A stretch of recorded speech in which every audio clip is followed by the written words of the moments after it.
Hello and welcome to Pure Potential, a space of solace, comfort, and wisdom for those who seek positive change in their lives. It is time for you to relax and recharge.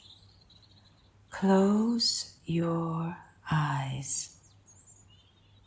Whether you are sitting or lying down, imagine that you are in your favorite place in nature, by the ocean, on a mountaintop, in a flower-filled meadow, on the grass, in the shade of a sycamore tree, in a garden, counting stars in the moonlight.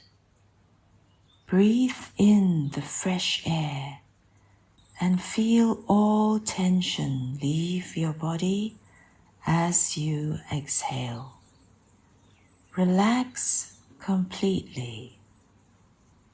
You are surrounded by the beauty of nature.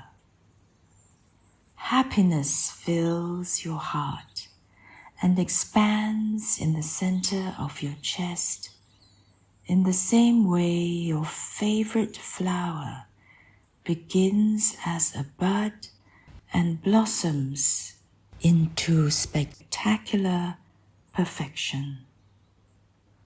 Your body is filled with peace and calm.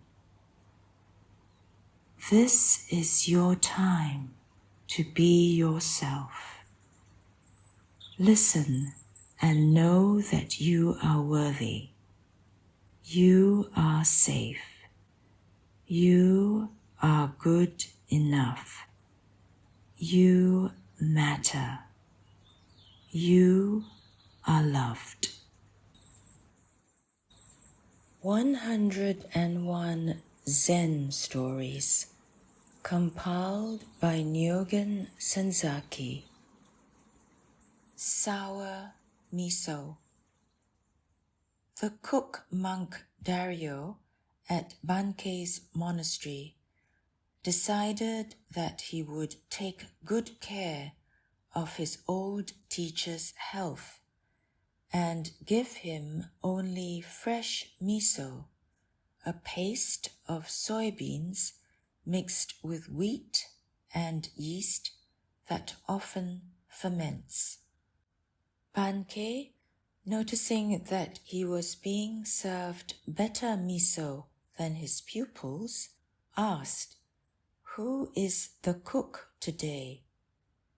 Dario was sent before him. Bankei learned that according to his age and position, he should eat only fresh miso. So he said to the cook, "Then you think I shouldn't eat at all?" With this, he entered his room and locked the door. Dario, sitting outside the door, asked his teacher's pardon.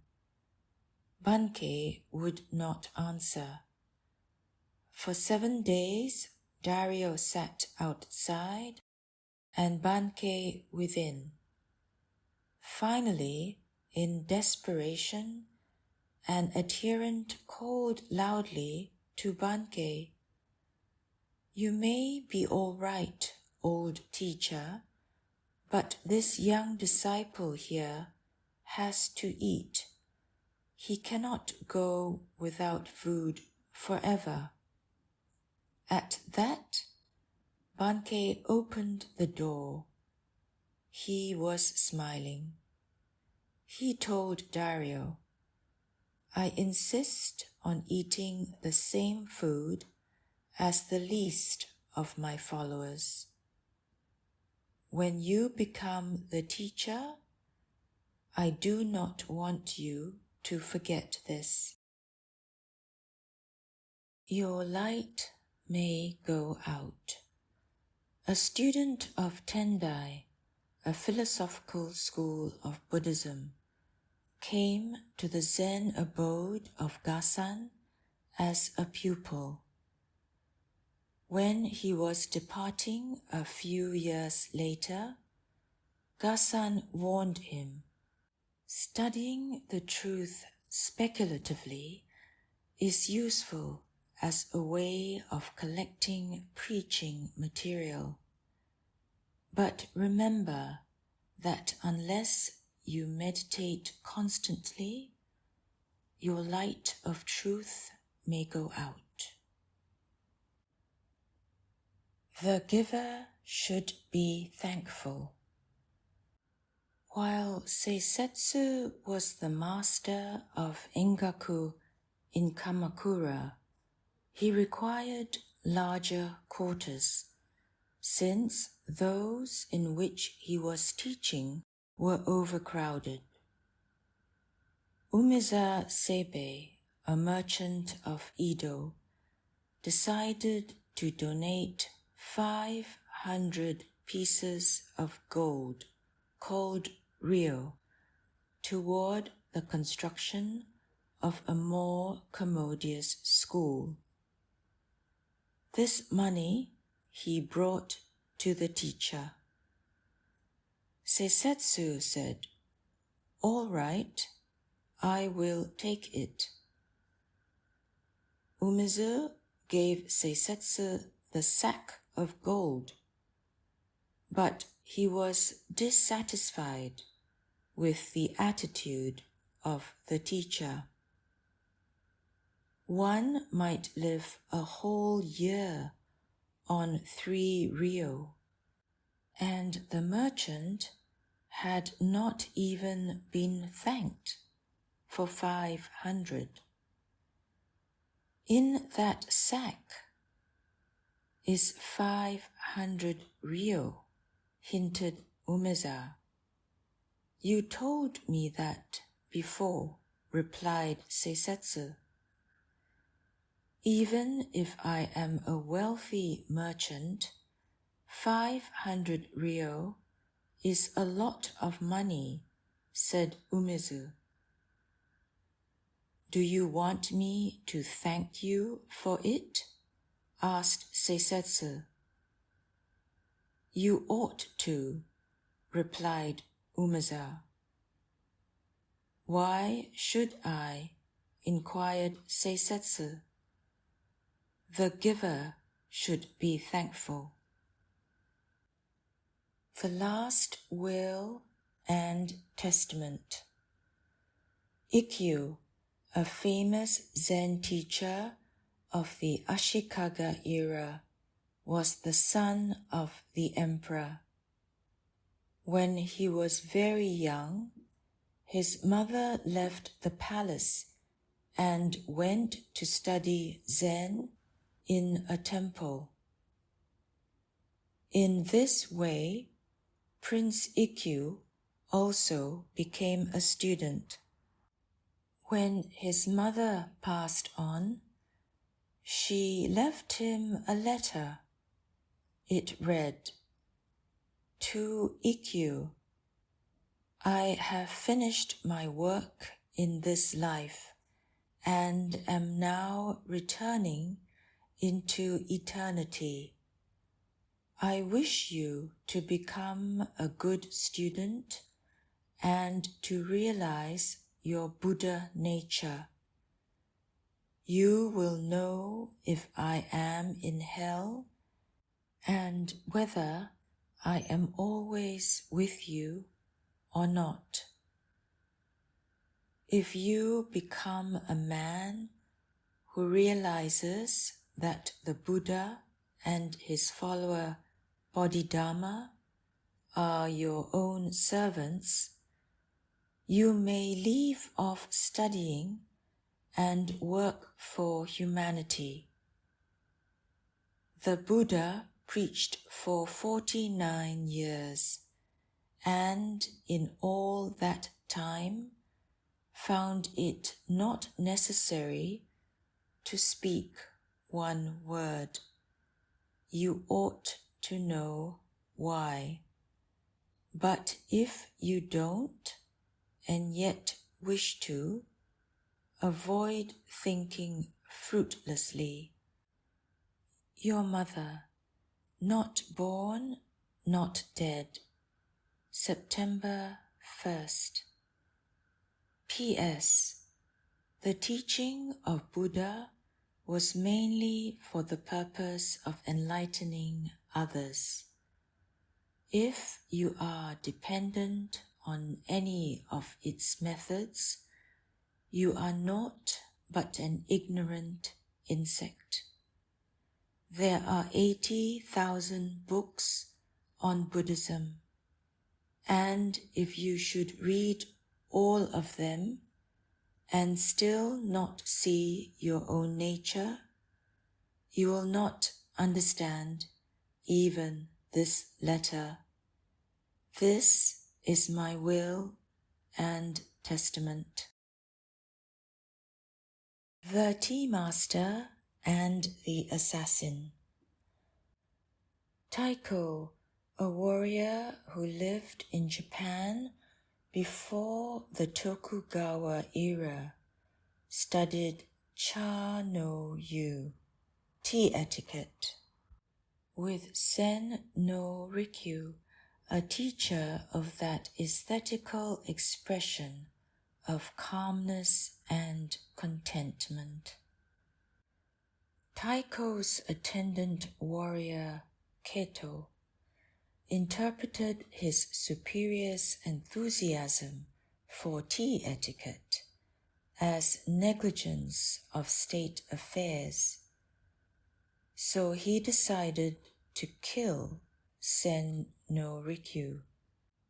He pretended to make a social call upon the tea master and was invited to drink tea. The master, who was well skilled in his art, saw at a glance the warrior's intention. So he invited Keto to leave his sword outside before entering the room for the ceremony, explaining that Cha no Yu represents peacefulness itself. Keto would not listen to this. I am a warrior, he said. I always have my sword with me. Cha no Yu or no Cha no Yu, I have my sword. Very well. Bring your sword in and have some tea, consented Sen no Rikyu. The kettle was boiling on the charcoal fire. Suddenly, Sen no Rikyu tipped it over. Hissing steam arose, filling the room with smoke and ashes. The startled warrior ran outside. The tea master apologized. It was my mistake. Come back in and have some tea. I have your sword here, covered with ashes, and will clean it and give it to you. In this predicament, the warrior realized he could not very well kill the tea master, so he gave up the idea. The true path.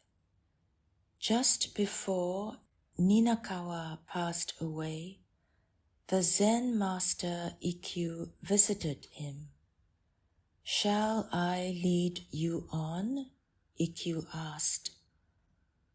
Ninakawa replied, I came here alone, and I go alone. What help could you be to me? Ikkyu answered, If you think you really come and go, that is your delusion.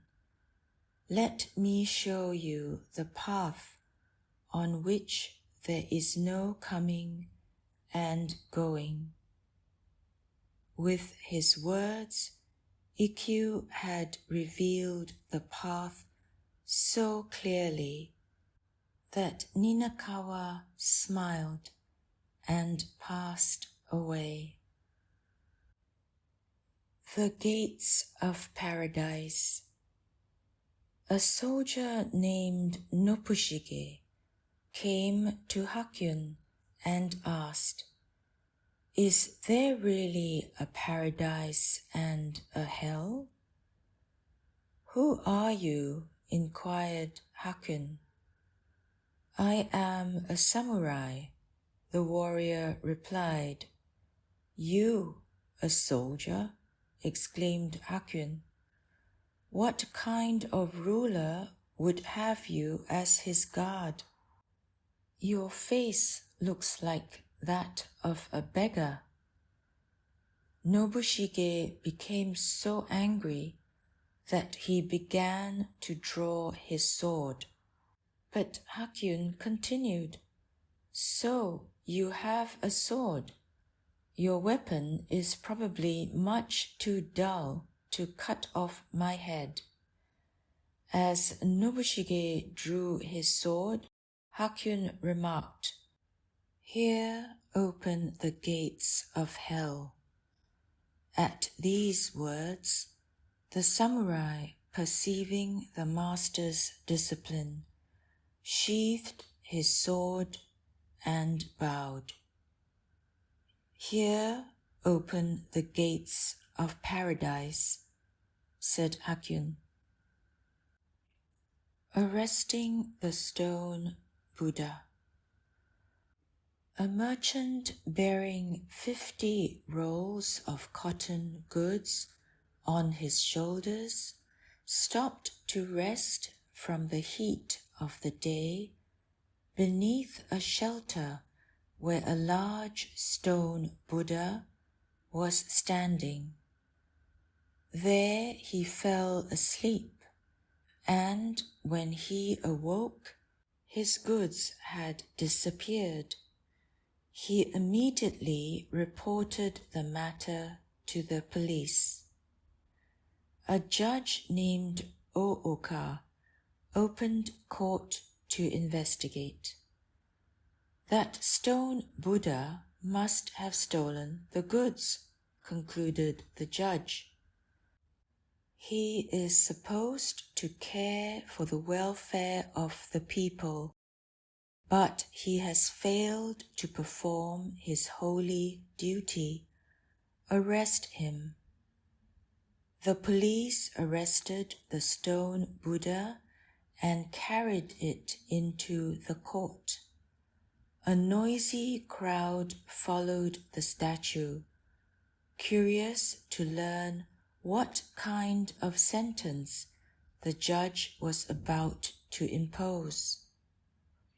When Ooka appeared on the bench, he rebuked the boisterous audience.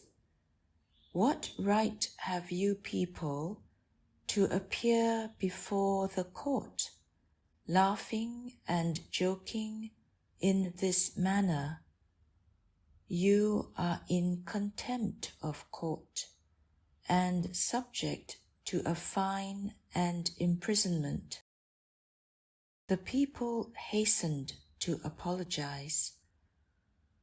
"I shall have to impose a fine on you," said the judge, "but I will remit it, provided each one of you brings 1 roll of cotton goods to the court within 3 days.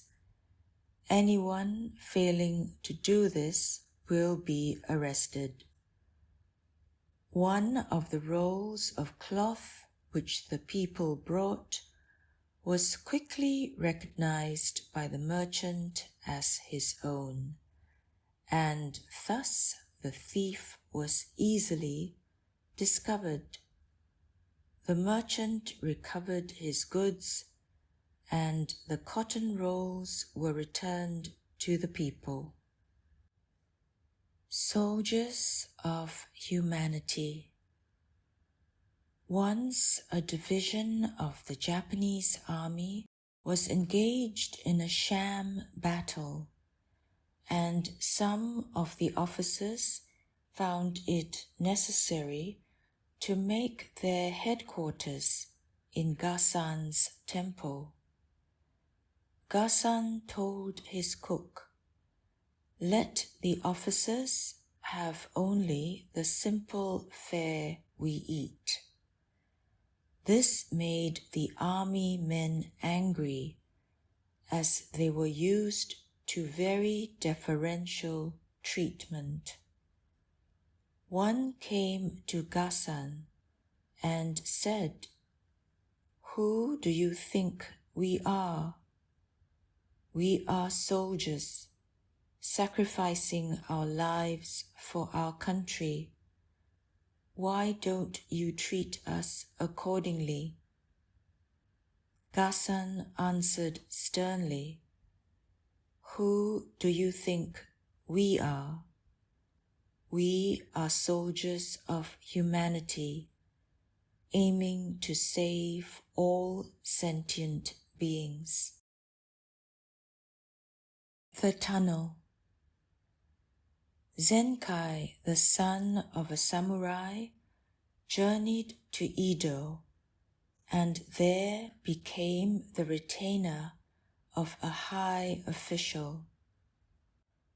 He fell in love with the official's wife and was discovered. In self-defense, he slew the official. Then he ran away with the wife. Both of them later became thieves. But the woman was so greedy that Zenkai grew disgusted. Finally, leaving her, he journeyed far away to the province of Buzen, where he became a wandering mendicant. To atone for his past, Zenkai resolved to accomplish some good deed in his lifetime. Knowing of a dangerous road over a cliff that had caused death and injury to many persons, he resolved to cut a tunnel through the mountain there. Begging food in the daytime, Zenkai worked at night, digging his tunnel. When 30 years had gone by, the tunnel was 2,280 feet long, 20 feet high, and 30 feet wide.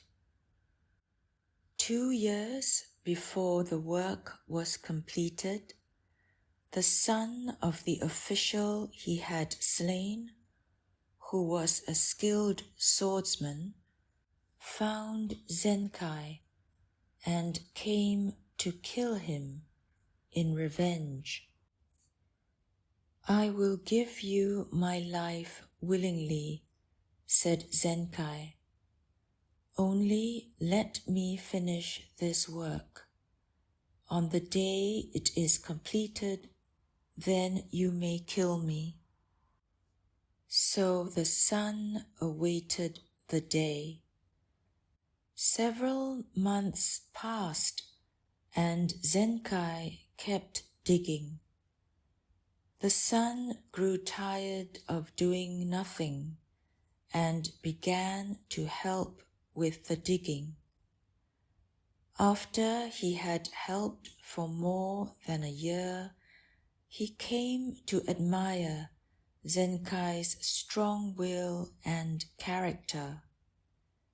At last, the tunnel was completed, and the people could use it and travel safely. "Now cut off my head," said Zenkai. "My work is done." "How can I cut off my own teacher's head?" asked the younger man, with tears in his eyes. Gudo and the Emperor. The Emperor Goyoze was studying Zen under Gudo. He inquired, "In Zen, this very mind is Buddha. Is this correct?"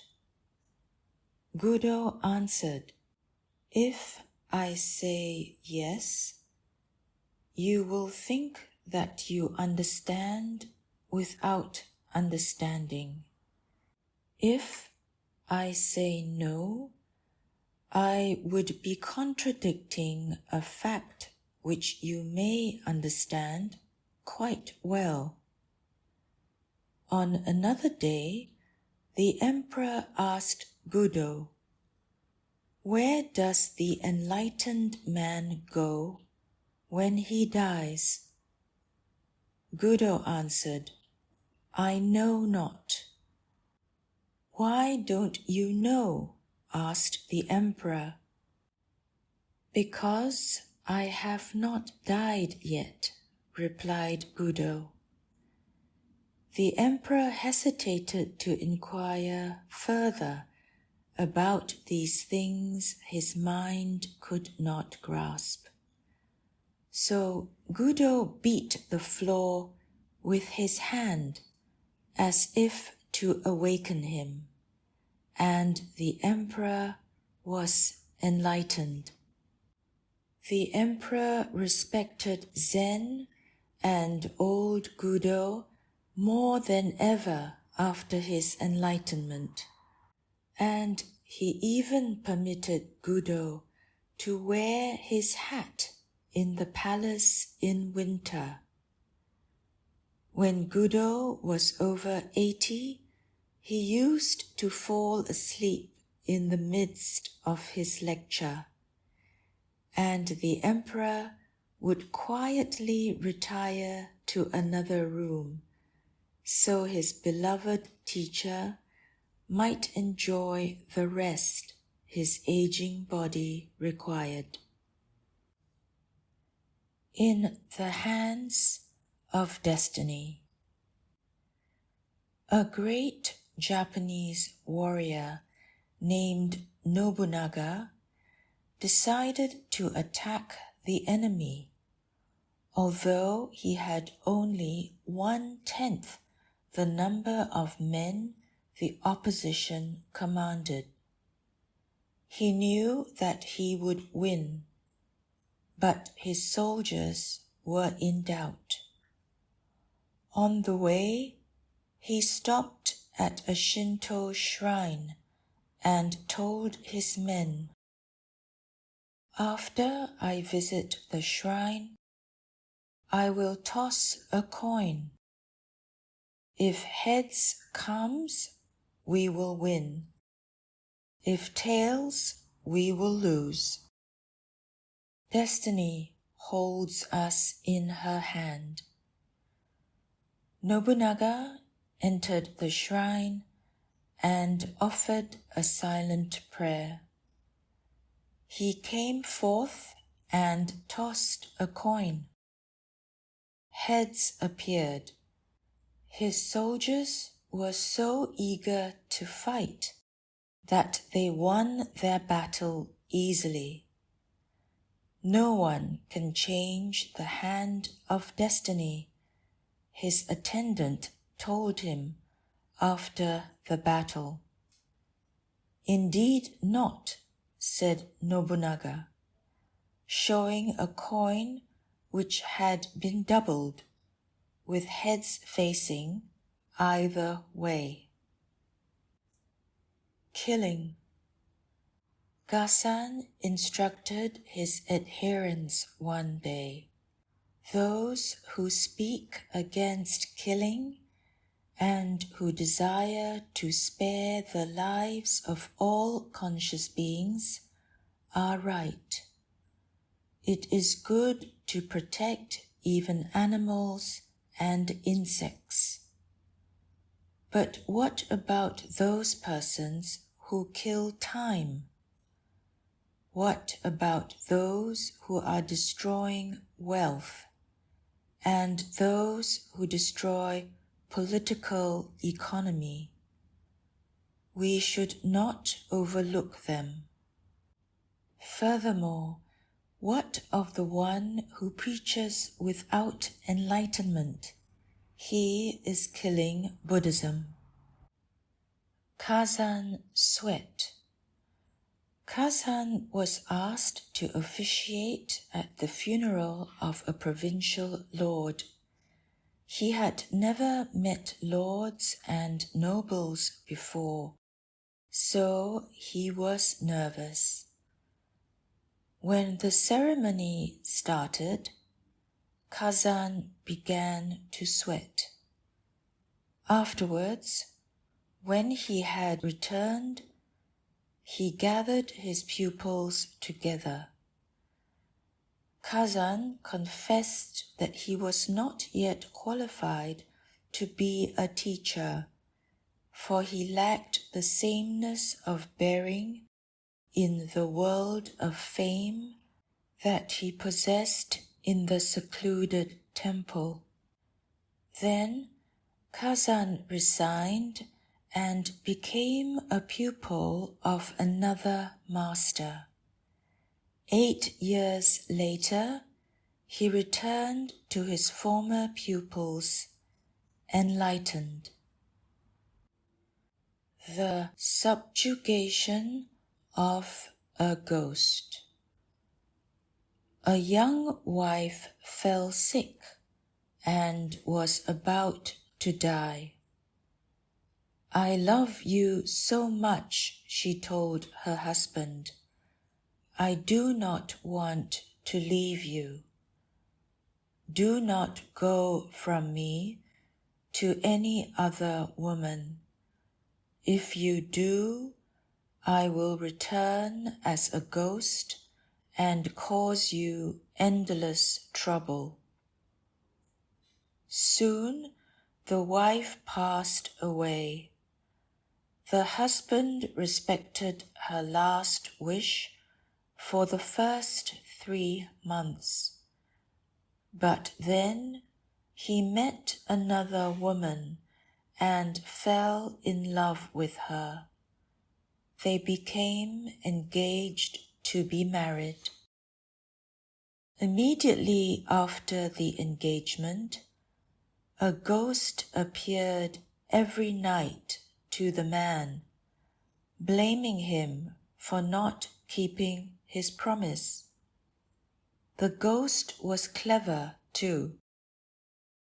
She told him exactly what had transpired between himself and his new sweetheart. Whenever he gave his fiancée a present, the ghost would describe it in detail. She would even repeat conversations, and it so annoyed the man that he could not sleep. Someone advised him to take his problem to a Zen master who lived close to the village. At length, in despair, the poor man went to him for help. "Your former wife became a ghost and knows everything you do," commented the master. "Whatever you do or say, whatever you give your beloved, she knows. She must be a very wise ghost. Really, you should admire such a ghost. The next time she appears, bargain with her. Tell her that she knows so much you can hide nothing from her, and that if she will answer you one question, you promise to break your engagement and remain single. What is the question I must ask her? Inquired the man. The master replied, Take a large handful of soybeans and ask her exactly how many beans you hold in your hand. If she cannot tell you, you will know she is only a figment of your imagination and will trouble you no longer. The next night, when the ghost appeared, the man flattered her and told her that she knew everything. Indeed, replied the ghost, and I know you went to see that Zen master today. And since you know so much, demanded the man, tell me how many beans I hold in this hand. There was no longer any ghost to answer the question. Children of His Majesty. Yamaoka Teshu was a tutor of the emperor. He was also a master of fencing and a profound student of Zen. His home was the abode of vagabonds. He had but one suit of clothes, for they kept him always poor. The emperor, observing how worn his garments were, gave Yamaoka some money to buy new ones. The next time Yamaoka appeared, he wore the same old outfit. What became of the new clothes, Yamaoka? Asked the emperor.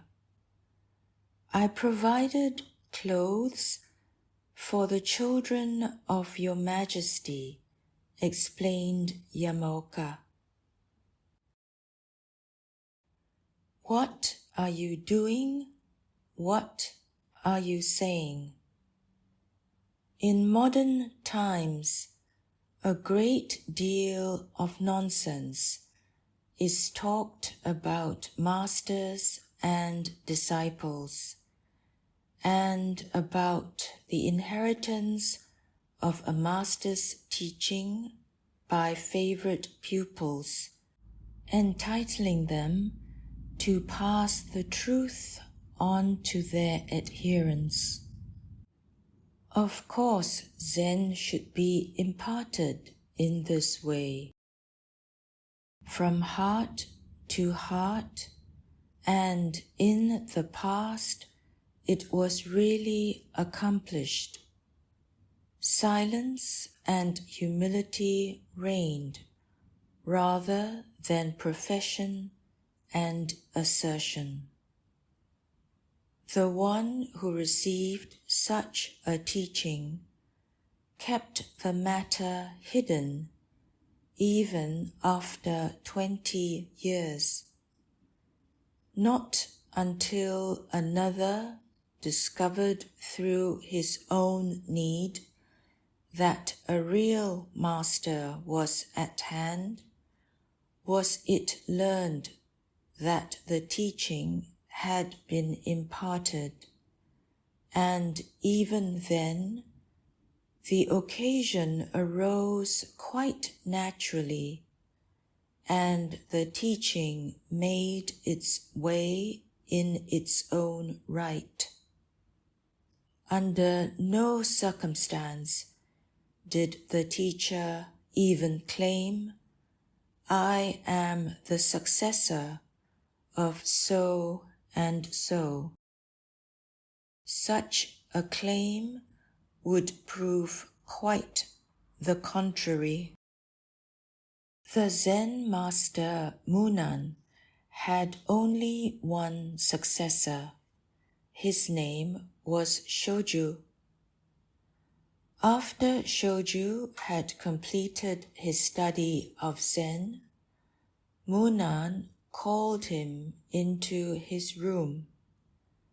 "I am getting old," he said, "and as far as I know, Shoju, you are the only one who will carry on this teaching. Here is a book. It has been passed down from master to master for 7 generations. I have also added many points according to my understanding. The book is very valuable, and I am giving it to you to represent your successorship. If the book is such an important thing, you had better keep it," Shoju replied. "I received your Zen without writing, and am satisfied with it as it is." "I know that," said Munan. "Even so, this work has been carried from master to master for 7 generations, so you may keep it as a symbol of having received the teaching. Here."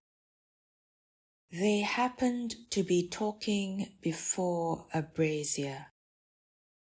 The instant Shoju felt the book in his hands, he thrust it into the flaming coals. He had no lust for possessions. Munan, who had never been angry before, yelled, "What are you doing?" Shoju shouted back, "What are you saying?"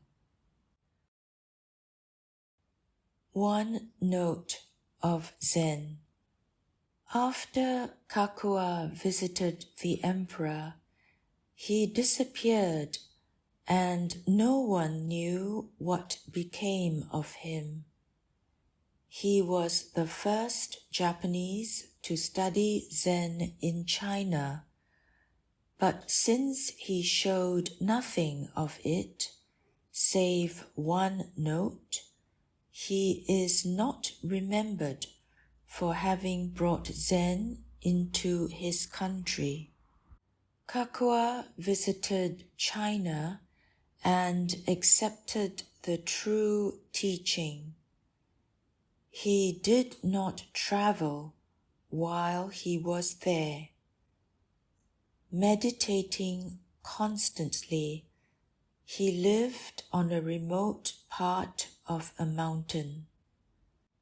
Whenever people found him and asked him to preach, he would say a few words and then move to another part of the mountain where he could be found less easily.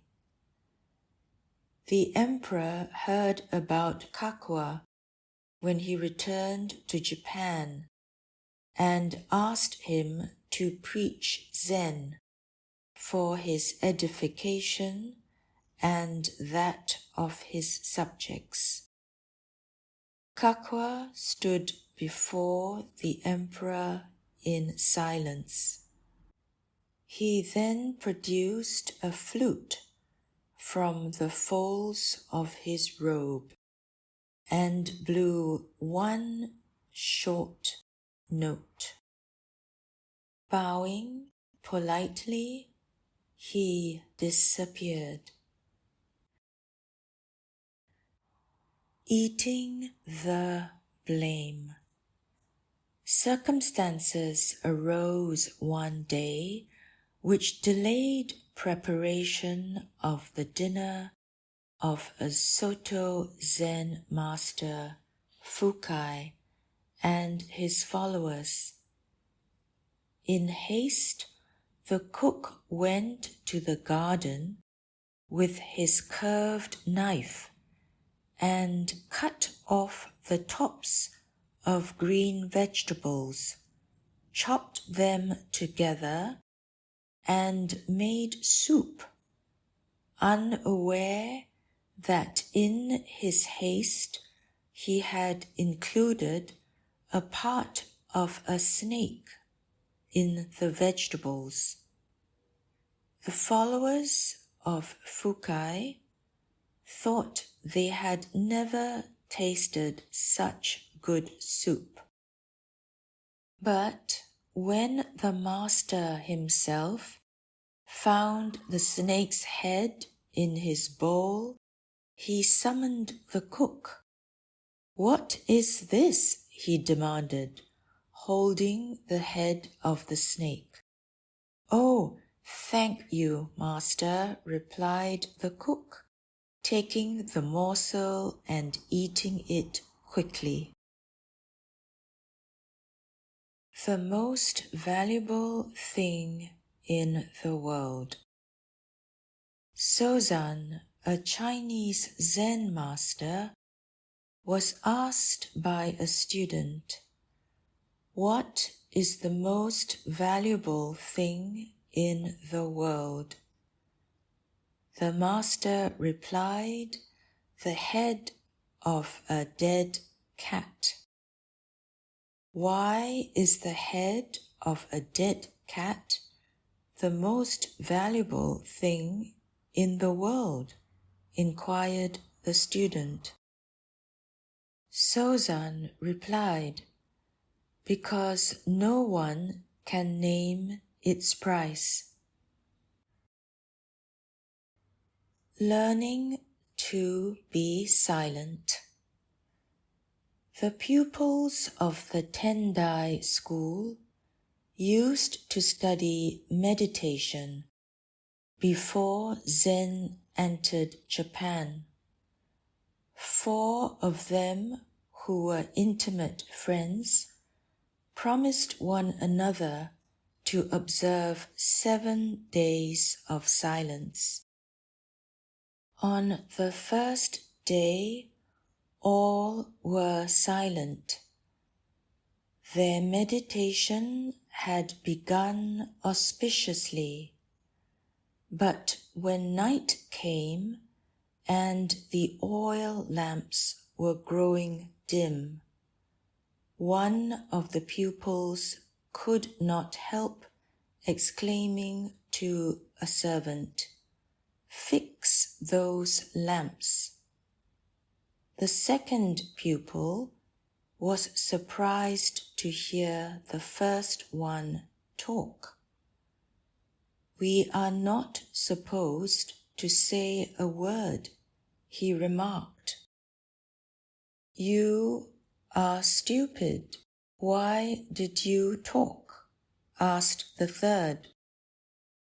"I am the only one who has not talked," concluded the fourth pupil. The Blockhead Lord. 2 Zen teachers, Daigu and Gudo, were invited to visit a lord. Upon arriving, Gudo said to the lord, "You are wise by nature and have an inborn ability to learn Zen." "Nonsense," said Daigu. "Why do you flatter this blockhead? He may be a lord, but he doesn't know anything of Zen."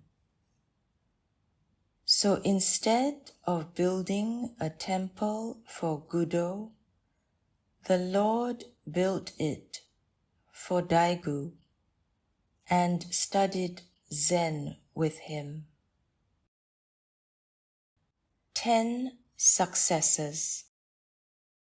Zen pupils take a vow that even if they are killed by their teacher, they intend to learn Zen. Usually, they cut a finger and seal their resolution with blood. In time, the vow has become a mere formality, and for this reason, the pupil who died by the hand of Ekido was made to appear a martyr. Ekido had become a severe teacher.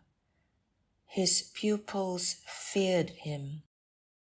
One of them on duty, striking the gong to tell the time of day, missed his beats when his eye was attracted by a beautiful girl passing the temple gate. At that moment, Ekido, who was directly behind him, hit him with a stick, and the shock happened to kill him. The pupil's guardian, hearing of the accident, went directly to Ekido. Knowing that he was not to blame, he praised the master for his severe teaching. Ekido's attitude was just the same as if the pupil was still alive. After this took place, he was able to produce under his guidance more than 10 enlightened successors, a very unusual number. True Reformation. Ryokan devoted his life to the study of Zen. One day, he heard that his nephew, despite the admonitions of relatives, was spending his money on a courtesan. Inasmuch as the nephew had taken Ryokan's place in managing the family estate and the property was in danger of being dissipated, the relatives asked Ryokan to do something about it. Ryokan had to travel a long way to visit his nephew, whom he had not seen for many years. The nephew seemed pleased to meet his uncle again and invited him to remain overnight. All night Ryokan sat in meditation. As he was departing in the morning, he said to the young man, "I must be getting old. My hand shakes so. Will you help me tie the string of my straw sandal?" The nephew helped him willingly. "Thank you," finished Ryokan. "You see, a man becomes older and feebler day by day. Take good care of yourself.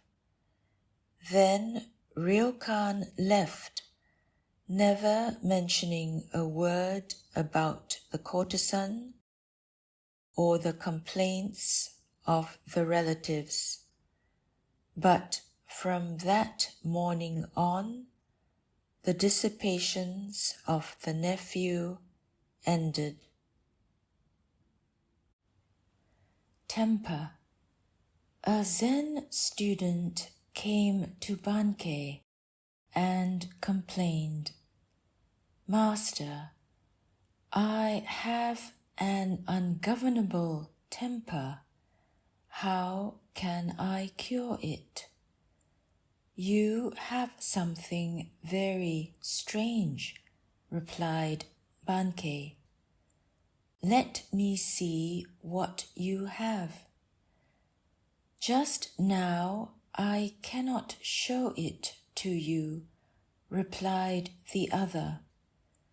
"When can you show it to me?" asked Bankei. "It arises unexpectedly," replied the student.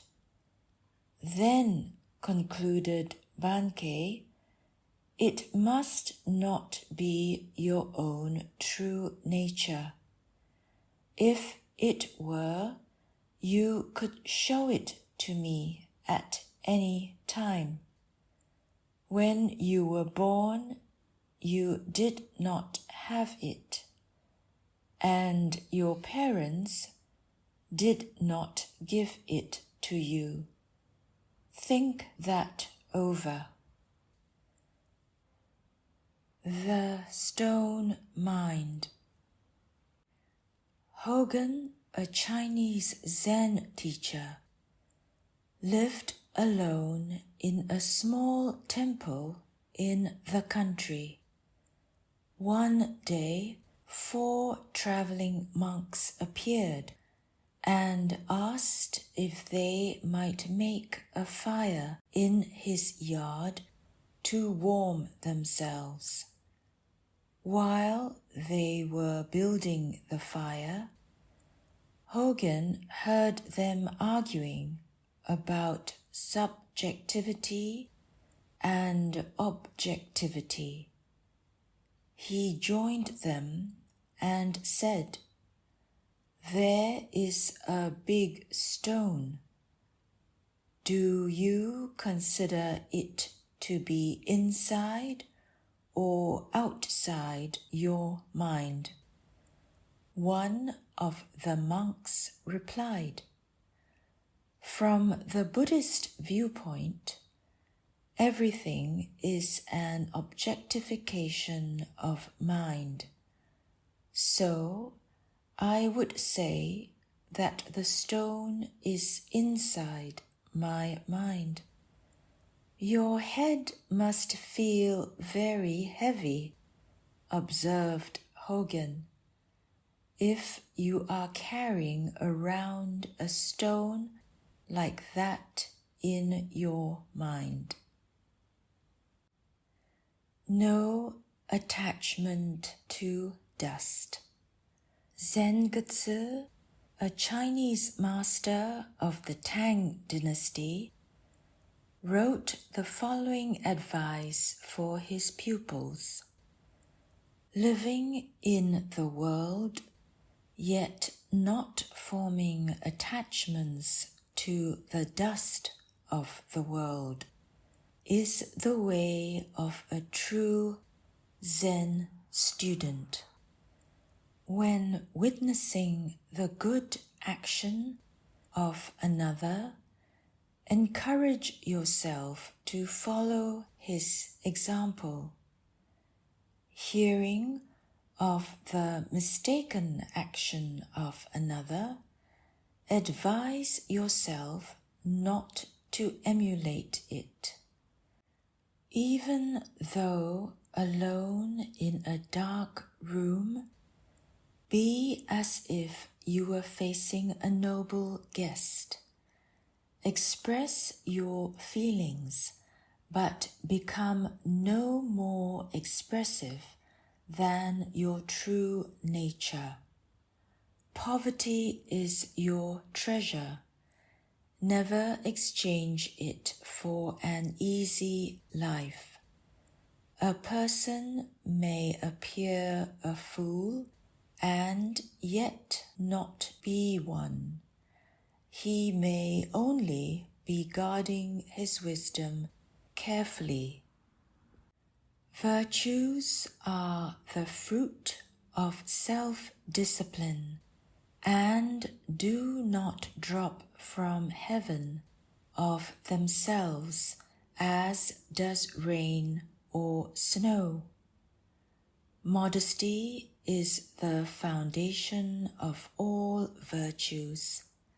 Let your neighbors discover you before you make yourself known to them. A noble heart never forces itself forward. Its words are as rare gems, seldom displayed and of great value. To a sincere student, every day is a fortunate day. Time passes, but he never lags behind. Neither glory nor shame can move him. Censure yourself, never another. Do not discuss right and wrong. Some things, though right, were considered wrong for generations. Since the value of righteousness may be recognized after centuries, there is no need to crave immediate appreciation. Live with cause and leave results to the great law of the universe. Pass each day in peaceful contemplation. Real prosperity. A rich man asked Sengai to write something for the continued prosperity of his family, so that it might be treasured from generation to generation. Sengai obtained a large sheet of paper and wrote, "Father dies, son dies, grandson dies." The rich man became angry. "I asked you to write something for the happiness of my family. Why do you make such a joke of this?" "No joke is intended," explained Sengai. "If before you yourself die, your son should die, this would grieve you greatly. If your grandson should pass away before your son, both of you would be broken-hearted. If your family, generation after generation, passes away in the order I have named, it will be the natural course of life. I call this real prosperity." Incense Burner. A woman of Nagasaki named Kame was one of the few makers of incense burners in Japan. Such a burner is a work of art to be used only in a tea room or before a family shrine. Kame, whose father before her had been such an artist, was fond of drinking. She also smoked and associated with men most of the time. Whenever she made a little money, she gave a feast inviting artists, poets, carpenters, workers, men of many vocations and avocations. In their association, she evolved her designs. Kame was exceedingly slow in creating, but when her work was finished, it was always a masterpiece. Her burners were treasured in homes whose womenfolk never drank, smoked, or associated freely with men. The mayor of Nagasaki once requested Kame to design an incense burner for him. She delayed doing so until almost half a year had passed. At that time, the mayor, who had been promoted to office in a distant city, visited her.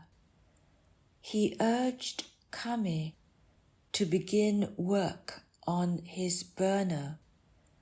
At last, receiving the inspiration, Kame made the incense burner. After it was completed, she placed it upon a table. She looked at it long and carefully. She smoked and drank before it as if it were her own company. All day she observed it. At last, picking up a hammer, Kame smashed it to bits. She saw it was not the perfect creation her mind demanded. The real miracle. When Bankei was preaching at Ryumon Temple, a Shinsu priest who believed in salvation through repetition of the name of the Buddha of love was jealous of his large audience and wanted to debate with him. Bankei was in the midst of a talk when the priest appeared, but the fellow made such a disturbance that Bankei stopped his discourse and asked about the noise.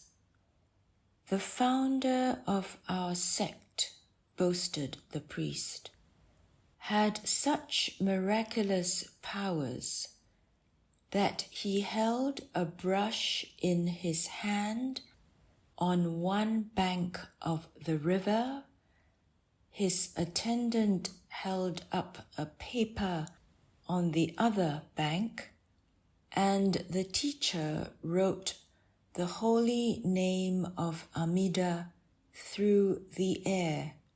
Can you do such a wonderful thing?" Bankei replied lightly, "Perhaps your fox can perform that trick, but that is not the manner of Zen. My miracle is that when I feel hungry, I eat, and when I feel thirsty, I drink. Just go to sleep. Kasan was sitting at the bedside of Tosui 3 days before his teacher's passing. Tosui had already chosen him as his successor. A temple recently had burned, and Kasan was busy rebuilding the structure. Tosui asked him, "What are you going to do when you get the temple rebuilt?" "When your sickness is over, we want you to speak there," said Kasan. "Suppose I do not live until then?" "Then we will get someone else," replied Kasan. "Suppose you cannot find anyone," continued Tosui. Kasan answered loudly, "Don't ask such foolish questions. Just go to sleep." Nothing exists. Yamaoka Teshu, as a young student of Zen, visited one master after another. He called upon Dokun of Shokoku. Desiring to show his attainment, he said, "The mind, Buddha, and sentient beings, after all, do not exist. The true nature of phenomena is emptiness. There is no realization, no delusion, no sage, no mediocrity. There is no giving, and nothing to be received." Dokun, who was smoking quietly, said nothing. Suddenly, he whacked Yamaoka with his bamboo pipe. This made the youth quite angry. "If nothing exists," inquired Dokun, "where did this anger come from?" No work, no food.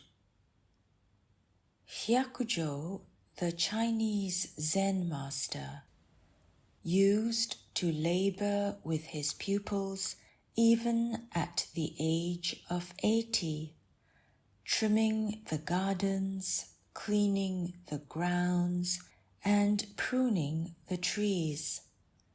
The pupils felt sorry to see the old teacher working so hard, but they knew he would not listen to their advice to stop. So they hid away his tools.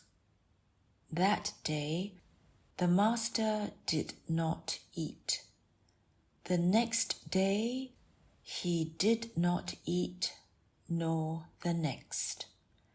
He may be angry because we have hidden his tools, the pupils surmised. We had better put them back. The day they did, the teacher worked and ate the same as before. In the evening, he instructed them, "No work, no food." True friends, a long time ago in China, There were two friends, one who played the harp skillfully and one who listened skillfully. When the one played or sang about a mountain, the other would say, "I can see the mountain before us." When the one played about water, the listener would exclaim, "Here is the running stream." But the listener fell sick and died. The first friend cut the strings of his harp and never played again. Since that time, the cutting of harp strings has always been a sign of intimate friendship. Time to die. Ikkyu, the Zen master, was very clever even as a boy. His teacher had a precious teacup, a rare antique. Ikkyu happened to break this cup and was greatly perplexed. Hearing the footsteps of his teacher, he held the pieces of the cup behind him. When the master appeared, Ikkyu asked, "Why do people have to die?" "This is natural," explained the older man. "Everything has to die and has just so long to live." Ikkyu, producing the shattered cup, added, "It was time for your cup to die." The Living Buddha and the Tubmaker. Zen masters give personal guidance in a secluded room. No one enters while teacher and pupil are together. Mokurai, the Zen master of Kenin Temple in Kyoto, used to enjoy talking with merchants and newspapermen as well as with his pupils. A certain Tubmaker was almost illiterate. He would ask foolish questions of Mokurai, have tea, and then go away. One day, while the Tubmaker was there, Mokurai wished to give personal guidance to a disciple. So he asked the Tubmaker to wait in another room. "I understand you are a living Buddha," the man protested. "Even the stone Buddhas in the temple never refuse the numerous persons who come together before them. Why then should I be excluded?" Mokurai had to go outside to see his disciple. 3 kinds of disciples. A Zen master named Getan lived in the latter part of the Tokugawa era. He used to say, "There are 3 kinds of disciples: those who impart Zen to others, those who maintain the temples and shrines, And then there are the rice bags and the clothes hangers. Kasan expressed the same idea. When he was studying under Tosui, his teacher was very severe. Sometimes he even beat him. Other pupils would not stand this kind of teaching and quit. Kasan remained, saying, "A poor disciple utilizes a teacher's influence. A fair disciple admires a teacher's kindness. A good disciple grows strong under a teacher's discipline." How to write a Chinese poem. A well-known Japanese poet was asked how to compose a Chinese poem. The usual Chinese poem is 4 lines, he explains. The first line contains the initial phase. The second line, the continuation of that phase. The third line turns from this subject and begins a new one. And the fourth line brings the first 3 lines together. A popular Japanese song illustrates this. 2 daughters of a silk merchant live in Kyoto. The elder is 20, the younger 18. A soldier may kill with his sword, but these girls slay men with their eyes. Zen Dialogue. Zen teachers train their young pupils to express themselves. 2 Zen temples each had a child protege. One child, going to obtain vegetables each morning, would meet the other on the way. "Where are you going?" asked the one. "I am going wherever my feet go," the other responded. This reply puzzled the first child, who went to his teacher for help. "Tomorrow morning," the teacher told him, "when you meet that little fellow, ask him the same question. He will give you the same answer. And then you ask him, 'Suppose you have no feet, then where are you going?' That will fix him." The children met again the following morning. "Where are you going?" asked the first child.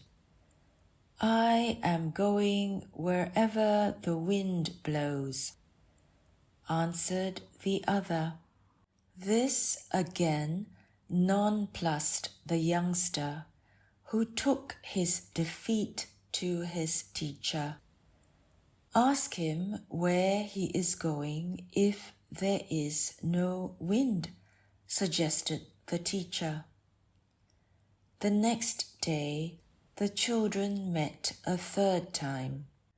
"Where are you going?" asked the first child. "I am going to the market to buy vegetables," the other replied. The last rap. Tangen had studied with Sengai since childhood. When he was 20, he wanted to leave his teacher and visit others for comparative study, but Sengai would not permit this. Every time Tangen suggested it, Sengai would give him a rap on the head. Finally, Tangen asked an elder brother to coax permission from Sengai.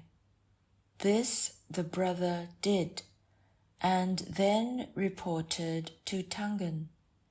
"It is arranged. I have fixed it for you. Start your pilgrimage at once." Tangen went to Sengai to thank him for his permission. The master answered by giving him another rap. When Tangen related this to his elder brother, the other said, "What is the matter? Sengai has no business giving permission and then changing his mind. I will tell him so." And off he went to see the teacher. "I did not cancel my permission," said Sengai. "I just wished to give him one last smack over the head. For when he returns, he will be enlightened, and I will not be able to reprimand him again." The taste of Banzo's sword. Matajuro Yagyu was the son of a famous swordsman. His father, believing that his son's work was too mediocre to anticipate mastership, disowned him. So Matajuro went to Mount Futara and there found the famous swordsman Banzo. But Banzo confirmed the father's judgment. "You wish to learn swordsmanship under my guidance?" asked Banzo. "You cannot fulfill the requirements. But if I work hard, how many years will it take to become a master?" persisted the youth. "The rest of your life," replied Banzo. "I cannot wait that long," explained Matajuro. "I am willing to pass through any hardship if only you will teach me. If I become your devoted servant, how long might it be?" "Oh, maybe 10 years, Banzo relented. "My father is getting old, and soon I must take care of him," continued Matajuro. "If I work far more intensively, how long would it take me?"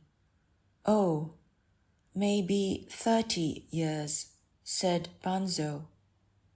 "Why is that?" asked Matajuro.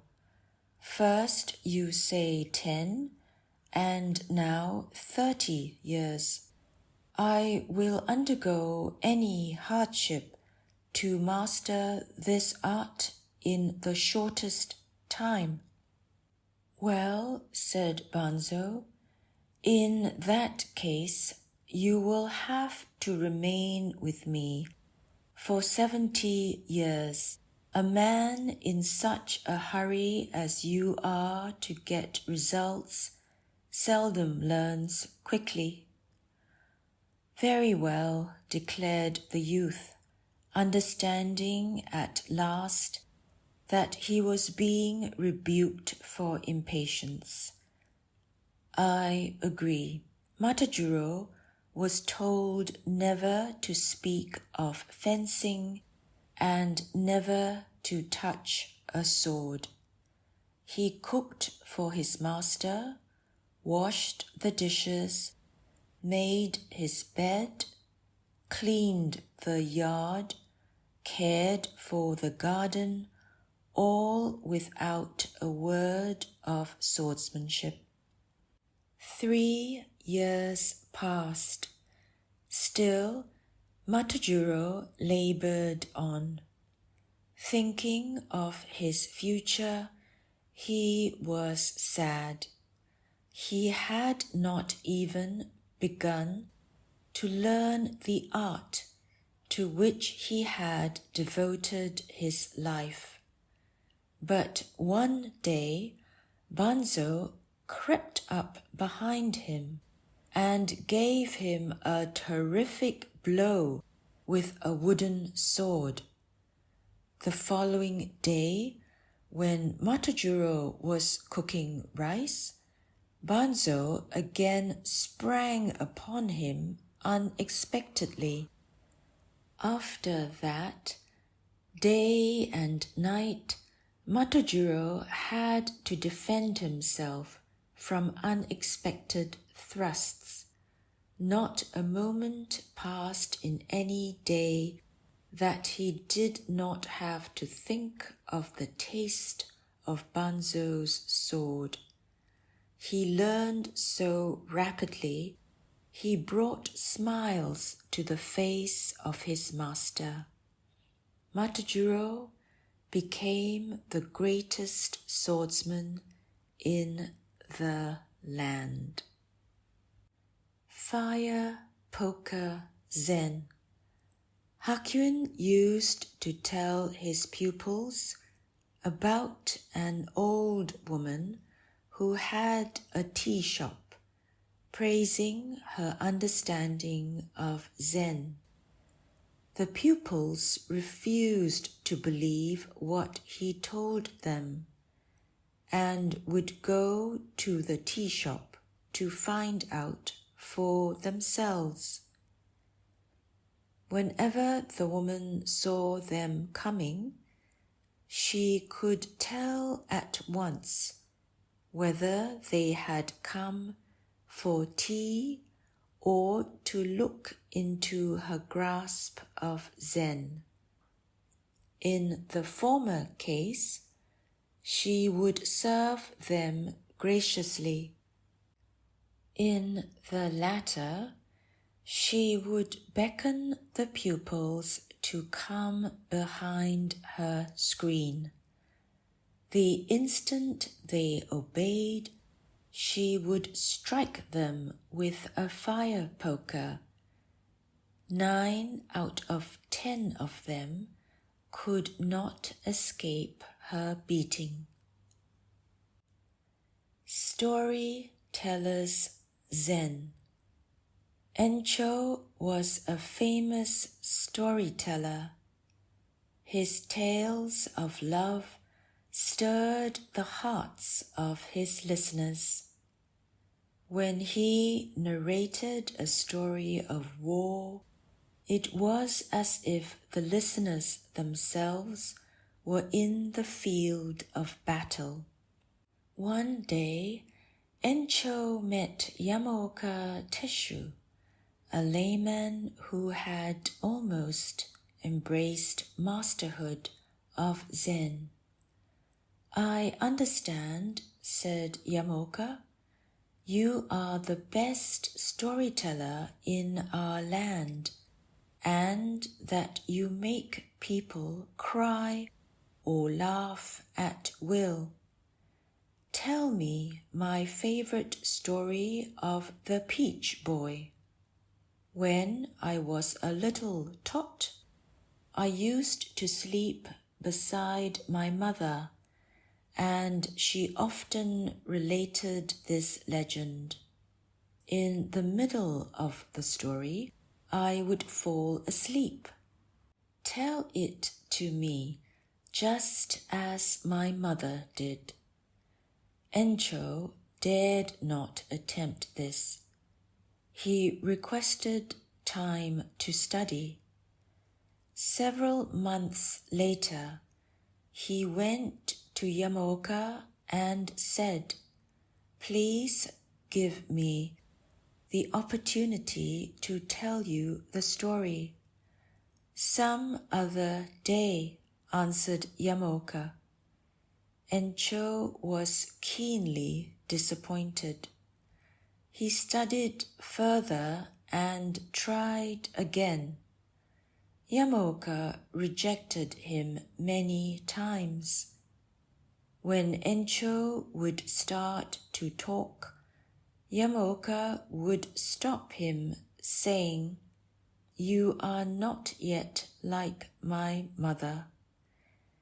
It took Encho 5 years to be able to tell Yamaoka the legend as his mother had told it to him. In this way, Yamaoka imparted Zen to Encho. Midnight Excursion. Many pupils were studying meditation under the Zen master Sengai. One of them used to arise at night, climb over the temple wall, and go to town on a pleasure jaunt. Sengai, inspecting the dormitory quarters, found this pupil missing one night, and also discovered the high stool he had used to scale the wall. Sengai removed the stool and stood there in its place. When the wanderer returned, not knowing that Sengai was the stool, he put his feet on the master's head and jumped down into the grounds. Discovering what he had done, he was aghast. Sengai said, "It is very chilly in the early morning. Do be careful not to catch cold yourself." The pupil never went out at night again. A letter to a dying man. Basui wrote the following letter to one of his disciples who was about to die. "The essence of your mind is not born, so it will never die. It is not an existence which is perishable. It is not an emptiness which is a mere void. It has neither color nor form. It enjoys no pleasures and suffers no pains. I know you are very ill. Like a good Zen student, you are facing that sickness squarely. You may not know exactly who is suffering, but question yourself, what is the essence of this mind?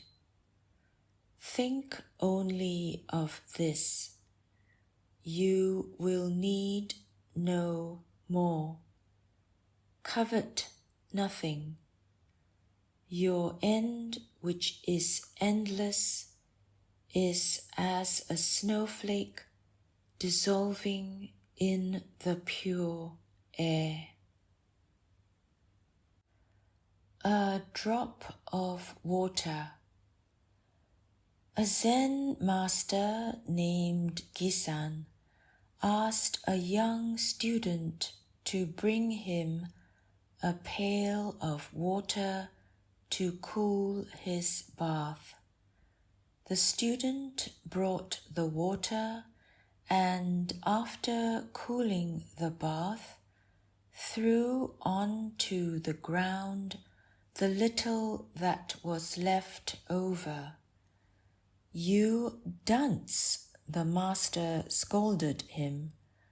"Why didn't you give the rest of the water to the plants? What right have you to waste even one drop of water in this temple?" The young student attained Zen in that instant. He changed his name to Tosui, which means a drop of water. Teaching the ultimate. In early times in Japan, bamboo and paper lanterns were used with candles inside. A blind man visiting a friend one night was offered a lantern to carry home with him. "I do not need a lantern," he said. "Darkness or light is all the same to me." "I know you do not need a lantern to find your way," his friend replied. "But if you don't have one, someone else may run into you, so you must take it." The blind man started off with the lantern, and before he had walked very far, someone ran squarely into him. "Look out where you are going," he exclaimed to the stranger. "Can't you see this lantern?" "Your candle has burned out, brother," replied the stranger. Non-attachment. Kitano Genpo, abbot of Eihei Temple, was 92 years old when he passed away in the year 1933. He endeavored his whole life not to be attached to anything. As a wandering mendicant when he was 20, he happened to meet a traveler who smoked tobacco. As they walked together down a mountain road, they stopped under a tree to rest. The traveler offered Kitano a smoke, which he accepted, as he was very hungry at the time. "How pleasant this smoking is," he commented. The other gave him an extra pipe and tobacco, and they parted. Kitano felt, "Such pleasant things may disturb meditation. Before this goes too far, I will stop now." So he threw the smoking outfit away. When he was 23 years old, he studied I Ching, the profoundest doctrine of the universe. It was winter at the time, and he needed some heavy clothes. He wrote his teacher, who lived 100 miles away, telling him of his need, and gave the letter to a traveler to deliver. Almost the whole winter passed, and neither answer nor clothes arrived. So Kitano resorted to the prescience of I Ching, which also teaches the art of divination, to determine whether or not his letter had miscarried. He found that this had been the case. A letter afterwards from his teacher made no mention of clothes. If I perform such accurate determinative work with I Ching, I may neglect my meditation, felt Kitano. So he gave up this marvelous teaching and never resorted to its powers again. When he was 28, he studied Chinese calligraphy and poetry. He grew so skillful in these arts that his teacher praised him. Kitano mused, "If I don't stop now, I'll be a poet, not a Zen teacher." So he never wrote another poem. Tosui's Vinegar. Tosui was the Zen master who left the formalism of temples to live under a bridge with beggars. When he was getting very old, a friend helped him to earn his living without begging. He showed Tosui how to collect rice and manufacture vinegar from it, and Tosui did this until he passed away. While Tosui was making vinegar, one of the beggars gave him a picture of the Buddha. Tosui hung it on the wall of his hut and put a sign beside it. The sign read, "Mr. Amida Buddha. This little room is quite narrow. I can let you remain as a transient, but don't think I am asking you to be reborn in your paradise." The Silent Temple. Shoichi was a one-eyed teacher of Zen, sparkling with enlightenment. He taught his disciples in Tofuku Temple. Day and night, the whole temple stood in silence. There was no sound at all.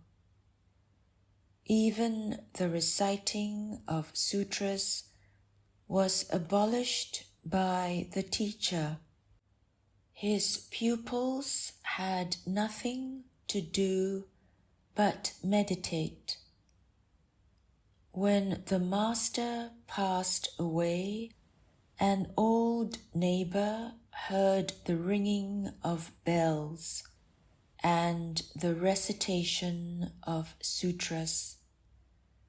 Then she knew Shoichi had gone. Buddha's Zen. Buddha said, I consider the positions of kings and rulers as that of dust mites. I observe treasures of gold and gems as so many bricks and pebbles. I look upon the finest silken robes as tattered rags. I see myriad worlds of the universe as small seeds of fruit, and the greatest lake in India as a drop of oil on my foot. I perceive the teachings of the world to be the illusion of magicians. I discern the highest conception of emancipation as a golden brocade in a dream, and view the holy path of the illuminated ones as flowers appearing in one's eyes. I see meditation as a pillar of a mountain, nirvana as a nightmare of daytime. I look upon the judgment of right and wrong as the serpentine dance of a dragon, and the rise and fall of beliefs as but traces left by the 4 seasons. And so ends 101 Zen Stories compiled by Nyogen Senzaki. Thank you for listening and taking the time for yourself. We wish you peace, health and well-being, happiness, synchronicity, love and laughter.